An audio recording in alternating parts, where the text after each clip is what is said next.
வணக்கம்.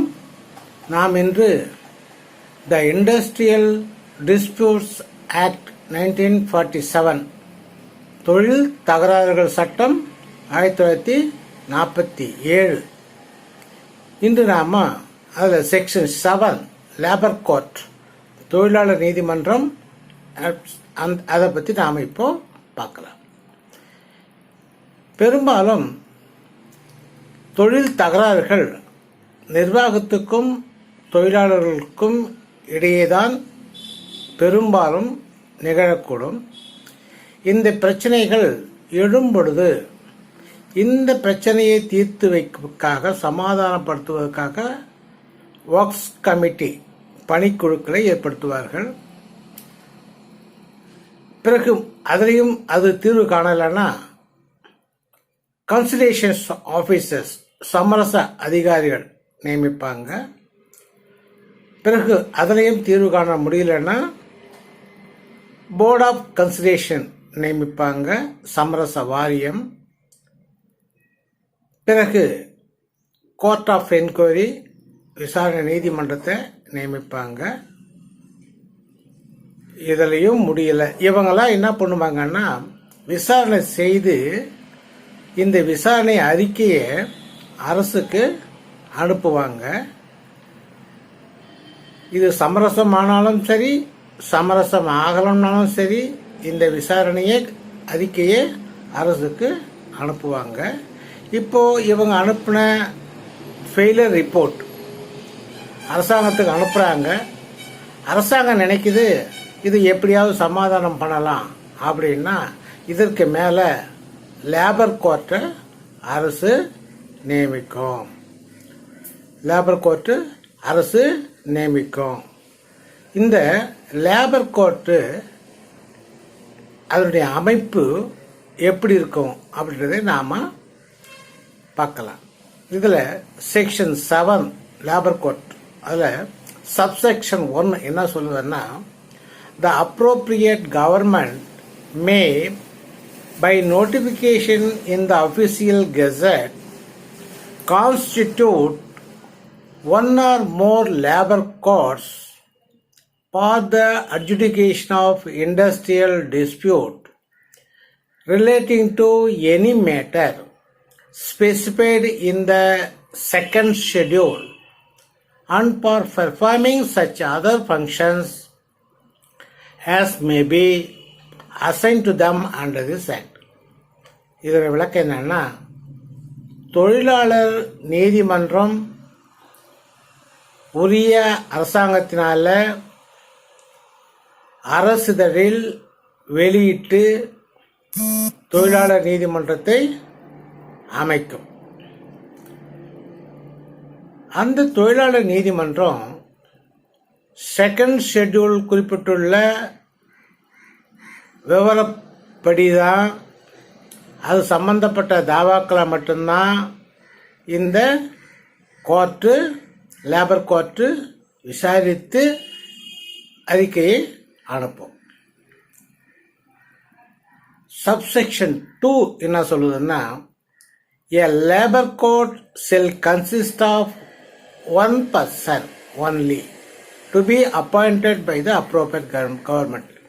இந்த லேபர் கோர்ட்டுக்கு அரசு ஒரு தலைவரை மட்டும் அந்த கோர்ட்டுக்கு அதிகாரியா நியமிக்கும். ஒரே நபரை மட்டும் அந்த லேபர் கோர்ட்டுக்கு அலுவலராக அதிகாரியாக அரசு நியமிக்கும். இந்த நியமிக்கக்கூடிய தலைமை அதிகாரி அப்படின்னா அவருடைய குவாலிஃபிகேஷன் என்னவாக இருக்கணும் அப்படின்னு பார்த்தோம்னா, சப்செக்ஷன் 3ல அதாவது செக்ஷன் 7 சப்செக்ஷன் 3ல a person shall not be qualified for appointment as the presiding officer of a labor court. அதாவது கீழ்கண்ட தகுதி தான் இருக்கணும். he is or has been a judge of a high court. இவர் ஒரு நீதிமன்ற நீதிபதியாக இருக்கணும். உயர்நீதிமன்ற நீதிபதியாக அவர் இருக்க வேண்டும். இவரை இந்த லேபர் கோர்ட்டுக்கு அதிகாரியை நியமிக்கும். சரி, அடுத்த ஆப்ஷன் பார்ப்போம். He has for a period of not less than 3 years been a district judge or an additional district judge. ஏற்கனவே ஏவில் சப்செக்ஷன் ஏவில் பார்க்கட்டா அவர் உயர் நீதிமன்ற நீதிபதியாக இருக்கணும்னு பார்த்தோம். அதுக்கு அப்படியும் இல்லைன்னா அடுத்த ஸ்டெப்பு என்னன்னா, யார் ஒருத்தர் மாவட்ட நீதிபதியாகவோ மாவட்ட கூடுதல் நீதிபதியாகவோ பணியாற்றி 3 வருட அனுபவம் இருந்தால் அவரை இந்த லேபர் கோர்ட்டுக்கு தலைவராக நியமிக்கலாம். இன்னொரு ஆப்ஷனும் இருக்கு, அது சப்செக்ஷன் டில சொல்றாங்க. He has held any judicial office in India for not less than 7 years. குறைந்தபட்சம் 7 ஆண்டுகள் நீதித்துறையிலே நீதிபதியாக பணியாற்றிய அனுபவம் இருக்கணும். இன்னொரு ஆப்ஷன் சொல்றாங்க சப்செக்ஷன் இல, he has been presiding officer of a labor court constituted under any provincial act or state act for not less than 5 years. ஒரு மாகாணத்திலேயோ மாநிலத்திலேயோ சட்டத்தின் தொழிலாளர் நீதிமன்றத்தின் தலைமை அதிகாரியாக இருந்து 5 ஆண்டுகள் குறையாம அவர் பணி செய்திருந்தால் இந்த லேபர் கோர்ட்டுக்கு அலுவலராக நியமிக்கலாம். இப்போ சுருக்கமாக பார்ப்போம். ஏற்கனவே இந்த லேபர் கோர்ட்டுக்கு ஒரு ஹைகோர்ட் நீதிபதியை நியமிக்கணும். இல்லைன்னா மாவட்ட நீதிபதியாகவோ மாவட்ட கூடுதல் நீதிபதியாகவோ பணியாற்றி 3 வருஷம் அனுபவம் இருக்கணும். இல்லை நீதித்துறையில நீதிபதியாக மட்டுமே 7 ஆண்டுகள் பணியாற்றிய அனுபவம் இருக்கணும். இல்லை தொழிலாளர் நீதிமன்றத்தில் தலைமை அதிகாரியாக 5 ஆண்டுகள் குறையாம பணி செய்திருக்கணும். இவர்களை அரசு இந்த லேபர் கோர்ட்டுக்கு தலைமை அதிகாரியாக நியமிக்கணும். இந்த நியமிக்கப்பட்ட அதிகாரிகளை தகுதி இழப்பு செய்யக்கூடிய வாய்ப்புகளும் இதில் உண்டு. அது தகுதி இழப்புக்கான காரணங்களை பார்க்கலாம். அந்த நியமிக்கப்பட்ட லேபர் கோர்ட்டினுடைய தலைமை அலுவலர் சுதந்திரமாக செயல்படக்கூடியவராக இருக்கணும். அவர் ஒருதலை பட்சமாக செயல்படக்கூடாது. அப்படி ஒருதலை பட்சமாக செயல்பட்டால் அவர் தகுதி இழக்க வேண்டிய சூழ்நிலை உருவாகும். அதே போல நியமிக்கப்பட்ட தலைமை அலுவலர் நீதிபதி ஒன் சைடா ஒருதலை பக்கமாக அக்கறை உள்ளவராக இருக்கக்கூடாது. ஒருதலை பக்கமாக இவர் இன்ட்ரெஸ்ட் உள்ளவராக இருந்தாலும் இவரை தகுதி இழக்கக்கூடிய வாய்ப்புகள் உண்டு. இன்னொன்று, ஆட்டோமேட்டிக்கா ஒரு நீதிபதி 65 வயது பூர்த்தியானா அந்த பதவியிலிருந்து இவர் நீக்கப்படக்கூடிய, அதாவது தானாகவே ரிட்டையர் ஆகிறார். அதனால அரசு நீக்கிறது இல்லை, இவர் தானாகவே 65 வயது பூர்த்தி ஆயிட்டார்னா அந்த பதவியிலிருந்து இவர் விலகிறார். இந்த வகையில் இந்த நியமிக்கப்பட்ட நீதிபதிகள், அதாவது லேபர் கோர்ட்டின் தலைவர்கள், அந்த பொறுப்பிலிருந்து விலக்கி வைக்க வேண்டிய சூழ்நிலைகள் இப்போ நாம் பார்த்தோம். இப்போ லேபர் கோர்ட் தலைவனுடைய பவர், அதிகாரம் எந்த வரம்புக்கு உட்பட்டது என்பதை பார்ப்போம். அந்த நீதிபதி செகண்ட் ஷெட்யூலில் குறிப்பிடப்பட்ட பொருள்கள் சம்பந்தமான வழக்குகளில் மட்டும் ஆஜராகி இவர் தீர்வு செய்யலாம். அந்த வழக்கு சம்பந்தமான விசாரணை செய்து விரிவான அறிக்கையை நீதிமன்றத்துக்கு அனுப்பலாம். அரசும் இந்த லேபர் கோர்ட்டுக்கு இந்த தொழில் தகராறு தீர்க்கத்துக்காக நியமிக்கலாம்.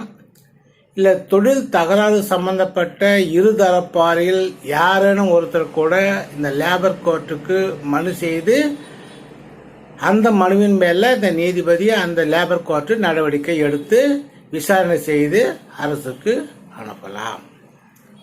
இப்போ செகண்ட் ஷெட்யூல், இப்போ அந்த நீதிபதி செகண்ட் ஷெட்யூலுக்கு உட்பட்ட வழக்குகளில் மட்டும்தான் இவர் விசாரணை செய்ய முடியும்னு பார்த்தோம். அந்த செகண்ட் ஷெட்யூலுக்கு உட்பட்ட வழக்கு பிரச்சனைகள் என்னன்றதை நாம பார்ப்போம். ஸ்டாண்டிங் ஆர்டர், ஒவ்வொரு கம்பெனிலையும் rules and regulation standing order போட்டிருப்பாங்க. அந்த ஸ்டாண்டிங் ஆர்டர் சம்பந்தமான ஏதாவது பிரச்சனைகள் இருந்தாலும் அது சம்பந்தமாக விசாரிக்க முடியும். இல்லை ஓவர் ரூல் பண்ணியிருந்தாங்களோ, இல்லை தொழிலாளி அந்த நிலையாணைப்படி நடக்கவில்லை அப்படின்னாலும் அது சம்பந்தமாக மனு வரும்பொழுது அதை விசாரித்து அறிக்கை சமர்ப்பிக்கும். இப்போ நிர்வாகத்தில் ஒரு தொழிலாளியே பணி நீக்கம் பண்ணுறாங்க, டிஸ்மிஸ் பண்ணுறாங்க, டெர்மினேஷன் பண்ணுறாங்க. அப்போ பாதிக்கப்பட்ட நபர் இந்த லேபர் கோர்ட்டுக்கு போகிறாரு. இது சம்பந்தமாக விசாரித்து இந்த கோர்ட்டு நீதி வழங்கும். அப்படி நீதி வழங்கக்கூடிய நிலையிலே பாதிக்கப்பட்ட தொழிலாளி எந்த தவறும் செய்யவில்லை, இதை நிர்வாகம் வேண்டுமென்றே பழிவாங்கி உள்ளது என இந்த கோர்ட்டுக்கு தெரிய வந்தால் அந்த தொழிலாளியை மீண்டும் வேலைக்கு சேர்க்க உத்தரவிடும். அல்லது வேறு வகையிலேனா அந்த தொழிலாளிக்கு இழப்பீடு வழங்க உத்தரவு இடலாம். அது மட்டும் இல்லாமல் ஒரு நிர்வாகம் தொழிலாளிக்கு வழங்க வேண்டிய வழங்கி வந்த சலுகைகளை நிறுத்திவிட்டால், இல்லை வழங்கக்கூடிய வசதி வாய்ப்புகளை அந்த நிர்வாகம் வழங்காமல் மறுக்கப்பட்டாலும் இது சம்பந்தமான தாவாக்களை இந்த லேபர் கோர்ட் யார் மனு செய்தாலோ அந்த மனுவின் மீது விசாரணை செய்து இது நீதி வழங்கும். இப்போ தொழில் தகராறுகள் நடக்கும் பொழுது இரு தரப்பாரிலே ஒரு தரப்பார் லேபர் கோர்ட்டுக்கு மனு செய்யும் பொழுது தொழிலாளிகள் ஸ்ட்ரைக் பண்றாங்க. இந்த ஸ்ட்ரைக் பண்றது நியாயமா, சட்டப்படி நடக்குதா அப்படின்றதும் விசாரணை பண்ணணும். தொழிலாளர் ஸ்ட்ரைக் பண்ணும்போது மேனேஜ்மெண்ட் கதவடைப்பு பண்றாங்க, லாக்டவுன் பண்றாங்க, லாக் அவுட் பண்றாங்க. இந்த கதவடைப்பு நியாயமானதா, சரியா தவறா போன்ற விவரங்களை கண்டறிந்து இது நீதி வழங்கும். இதுதான் செகண்ட் ஷெட்யூல் உள்ள மேஜரான கருத்துக்கள். அது மட்டும் இல்லாம தேர்ட் ஷெட்யூல்னு ஒன்று இருக்குது. தேர்ட் ஷெட்யூல் விவரங்களுடைய வழக்குகளை இந்த லேபர் கோர்ட்டு கையாளாது. செகண்ட் ஷெட்யூலுக்கு உட்பட்ட அது சம்பந்தப்பட்ட வழக்குகள் மற்றும் சம்பந்தப்பட்ட இதர வழக்குகள் மட்டும்தான் இந்த லேபர் கோர்ட்டு விசாரணை செய்யும். சரி, இந்த லேபர் கோர்ட் நடைமுறை எப்படி, ப்ரொசீஜர் எப்படி ஃபாலோ பண்ணுவாங்க, என்ன நடைமுறையை ஃபாலோ பண்ணுவாங்க அப்படின்னா, இந்த கோர்ட்டுக்கு எப்பொழுது மனு வந்ததோ, எப்போது அரசாங்கம் நியமித்ததோ அந்த தேதியிலிருந்தே இந்த கோர்ட்டு நடைமுறைக்கு செயல்பட துவங்கிவிட்டதாக கருதப்படுகிறது. இந்த கோர்ட்டு எதுக்கு முன்னாடி நம்ம பார்த்தோம், கன்சலேஷன் கோர்ட்லாம் நீதிமுறைப்படி ப்ராப்பரா செயல்பட வேண்டிய அவசியம் இல்லை. சமரச நடவடிக்கைகளை மட்டுமே அது கையாளக்கூடிய உத்திகளை கையாளக்கூடிய வாய்ப்புகள் அதுக்கு வழங்கப்பட்டது. ஆனா இந்த லேபர் கோர்ட்டுக்கு உரிமையியல் நடைமுறை சட்டம் சிவில் லா படி 1908 உரிமையியல் நடைமுறை சட்டம் 1908 1908 படி அதனுடைய ப்ரொசீஜரை கட்டாயம் இந்த கோர்ட்டு ஃபாலோ பண்ணணும். இந்த கோர்ட்டு விதிமுறைக்கு உட்பட்டு அந்த ப்ரொசீஜர்ஸ், உரிமையியல் நடைமுறை சட்டம் என்ன ப்ரொசீஜரை அடாப்ட் பண்ணதோ அந்த ப்ரொசீஜரை மட்டும் ஃபாலோ பண்ணி இது விசாரிக்கக்கூடிய வாய்ப்புகளை இது ஏற்படுத்த வேண்டும். அதை மீறி இது செய்யக்கூடாது. இந்த லேபர் கோர்ட்டு விசாரணை முடிஞ்சதும் இந்த விசாரணை அறிக்கையை அரசுக்கு அனுப்பி வைக்கும். இந்த அரசுக்கு அறிக்கையை அனுப்பி வைத்தவுடன் இந்த லேபர் கோர்ட்டின் வேலை முடிவடைகிறது. இப்போ ஒரு கேஸ்ல பார்ப்போம். State of Bihar versus Ganguly DN 1958 LLJ 634 SC. அதாவது state of Bihar versus Ganguly DN. இந்த வழக்கில் தொழிலாளர் நீதிமன்றத்தில் தொழில் தகராறு ஒன்று அனுப்புகிறாங்க. அந்த விசாரிக்க சொல்லி இதுக்கு ஒரு உத்தரவு போடுறாங்க. அரசாங்கம் ஒரு நீதிபதியை நியமிக்குது. நீதிபதியும் தன்னுடைய வேலையை விசாரணையை ஆரம்பிச்சிட்டாரு.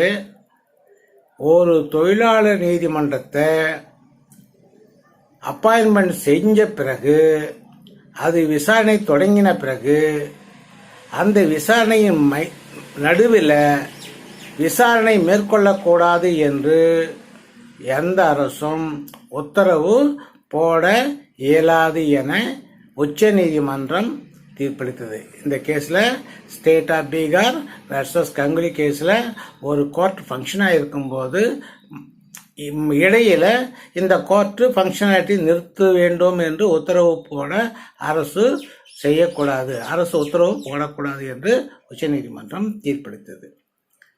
சரி, இப்போ இந்த லேபர் கோர்ட்டின் கடமை என்ன? இந்த லேபர் கோர்ட் ஏற்கனவே பார்த்தோம், செகண்ட் ஷெட்யூல்னு பார்த்தோம்.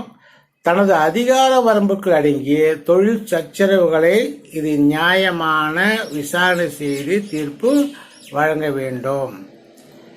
இந்த தொழில் தகராறு சம்பந்தமாக எந்த மனு அரசு மூலியமாகவோ இல்லை ஒரு ஒரு இருதரப்பால் யாராவது ஒருத்தர் மனு கொடுத்தாலும் இந்த லேபர் கோர்ட் உடனடியாக நடவடிக்கை மேற்கொள்ள வேண்டும். குறிப்பிட்ட காலத்துக்குள்ள இந்த லேபர் கோர்ட்டு விசாரணை முடித்து அறிக்கையினை அரசுக்கு அனுப்ப வேண்டும். அந்த அரசுக்கு அனுப்பக்கூடிய விசாரணை அறிக்கை எழுத்து மூலமாக இருக்க வேண்டும் மற்றும் நீதிமன்ற அதிகாரி அதில் கையொப்பம் இடப்பட வேண்டும். கையொப்பமிட்டு அந்த விரிவான அறிக்கையை அரசுக்கு அனுப்பணும். இந்த அறிக்கை கிடைக்கப்பெற்ற உடனே அரசு 30 நாளுக்குள்ள அந்த அறிக்கையினுடைய விவரத்தை வெளியிட வேண்டும். 30 நாளுக்குள்ள என்ன லேபர் கோர்ட் கொடுத்ததோ அந்த அறிக்கையை அரசு 30 நாளுக்குள்ள வெளியிடணும். இந்த நீதிமன்றத்தில் லேபர் கோர்ட்டினுடைய அதிகாரம் என்னென்ன அதிகாரங்களை உள்ளது? ப்ரொசீஜர் பார்த்தோம், இப்போ அதிகாரங்களை பார்க்கலாம். இப்போ தகராறு சம்பந்தமான ஒரு தொழிற்சாலைக்கு உள்ள நுழையக்கூடிய அதிகாரம், விசாரணை பண்ணக்கூடிய அதிகாரம் இந்த லேபர் கோர்ட்டுக்கு உண்டு. அதாவது நீதிபதி நியாயமான அறிவிப்பு கொடுத்த பின்பு, அதாவது யாரை விசாரிக்கணுமோ அவங்களுக்கு நோட்டீஸ் அனுப்பிச்சு இன்ன இடத்துல இன்ன தேதியில் இன்ன நேரத்தில் நாங்கள் விசாரிக்க வரோம், நீங்கள் ஆஜராகணும் அப்படின்னு அந்த இருதரப்ப தேவைப்படக்கூடிய நபரை விசாரிக்கக்கூடிய நபருக்கு நோட்டீஸ் அனுப்பிச்சு அவரை வரவழைச்சு இது விசாரணை செய்யலாம். அதே சமயம் இந்த லேபர் கோர்ட்டு அந்த நிறுவனத்துக்கு நுழைந்து யாரை விசாரிக்க வேண்டும் என்று நினைக்கிறதோ அவரை விசாரிக்கக்கூடிய அதிகாரம் உண்டு. அது அந்த நிறுவனத்தில் நிர்வாகியும் விசாரிக்கலாம், தொழிலாளிகளையும் இவர் விசாரிக்கலாம். ஆனால் கன்சலேஷன் ஆபீசர் வரும்போது சத்திய பிரமாணம் எடுக்கக்கூடிய வாய்ப்புகள் இல்லை. இந்த லேபர் கோர்ட் விசாரணை செய்யும் போது யாரை விசாரிக்கிறதோ அவரை வரவழைத்து சத்திய பிரமாணத்தின் பேரில் அவரை விசாரிக்கலாம். சத்திய பிரமாணம் செஞ்ச பிறகு கோர்ட்ல எப்படி சத்திய பிரமாணம் பண்றாங்களோ அதுபோல சத்திய பிரமாணம் செய்த பிறகு அவர் வாக்குமூலத்தை பெறலாம். அது மட்டுமல்லாமல் அந்த நிறுவனத்தில் எந்த ஆவணத்தின் பேரில் சந்தேகமோ அதை பார்க்க வேண்டும் என்றோ அந்த லேபர் கோர்ட் நீதிபதி விரும்பினால் அந்த ஆவணங்களை கட்டாயம் ஆஜர்படுத்துமாறு சம்பந்தப்பட்ட அலுவலருக்கு உத்தரவிடலாம். அது மட்டுமல்லாமல் இது பல நபர்களை விசாரிக்க வேண்டியிருந்தால் விசாரணைக்காக ஒரு கமிஷனையும் நியமிக்கக்கூடிய அதிகாரம் உண்டு. அது தவிர நீதிமன்ற நடவடிக்கைக்கு உதவுறதுக்காக ஒரு சில நபர்களை கண்காணிப்பாளர்களாகவும் இது நியமிக்கக்கூடிய அதிகாரம் உண்டு. இப்போ prohibition of strike or lock out, அதாவது லேபர் கோர்ட் நீதிபதி விசாரணை பண்ணிட்டு இருக்காரு. இதை விசாரணை செய்யும் பொழுது ஸ்ட்ரைக்கோ லாக் அவுட்டோ பண்றதுக்கு அதிகாரம் உண்டா அப்படின்னு பார்க்கலாம். ஏற்கனவே கன்சலேஷன் ஆபீசர் பண்ணும் பொழுது அவர் விசாரணை மட்டும்தான் பண்ணுவார். தொழிலாளர் வேலை நிறுத்தமோ இல்லை லாக் அவுட்டோ அதை விருப்பத்தின் மேலே அவர் கட்டுப்படுத்த முடியாது. ஆனால் இந்த லேபர் கோர்ட் விசாரணை செய்யும் போது தொழில் தகராறு ஒன்று தொழிலாளர் நீதிமன்றத்தில் நிலுவையில் இருக்கும் பொழுது அத்தகராறு குறித்து மேற்கொள்ளப்படும் வேலை நிறுத்தங்களும் ஸ்ட்ரைக்கும் கதவடைப்புகளும் லாக் அவுட்டும் இது சட்டவிரோதமாக இந்த லேபர் கோர்ட்டு என்கொயரி ஆரம்பிச்சிட்டாங்கன்னா இந்த லாக் அவுட்டும் ஸ்ட்ரைக்கும் நடத்த கூடாது என்று இது இந்த நடைமுறையில் இது இருக்கு. இது கண்டிஷனாக கடைபிடிக்கப்படும். இந்த லேபர் கோர்ட்டு என்ன தாவா அது முன்னர் எழுப்பப்பட்டதோ அதனுடைய பிரச்சனையை மட்டுமே இந்த கோர்ட்டு விசாரித்து அறிக்கை அளிக்கும், தீர்ப்பு வழங்கும். இடையிலே ஏதாவது பிரச்சனை, இப்போ ஸ்ட்ரைக் நடக்குது, தாவா போயிடுச்சு, தாவா விசாரணை பண்றதுக்கு லேபர் கோர்ட்ல லேபர் ஆபீஸ் ஜட்ஜு வந்துட்டாரு. அந்த என்ன மனு தாக்கல் செய்யப்பட்டதோ அது மட்டும்தான் அது விசாரிக்கும். இதற்கு இடையிலே வேறு ஏதாவது பிரச்சனைகள் எழுந்தால் அந்த பிரச்சனைகள் நீதிமன்றம் விசாரணை செய்ய இயலாது. குறிப்பிட்ட தனக்கு வழங்கப்பட்ட தனக்கு விசாரிக்கக்கூடிய அதிகாரமுள்ள வழக்கு மட்டும் விசாரிக்குமா தவிர இடையிலே வரக்கூடிய மேற்கொண்டு எழக்கூடிய அடுத்தபடியான பிரச்சனையை நீதிமன்றம் விசாரிக்க அதிகாரம் இல்லை, விசாரிக்காது என்பதை கூறி இந்த பாடத்தை இதனுடன் நிறைவு செய்கிறேன். நன்றி, வணக்கம். மீண்டும் சந்திப்போம்.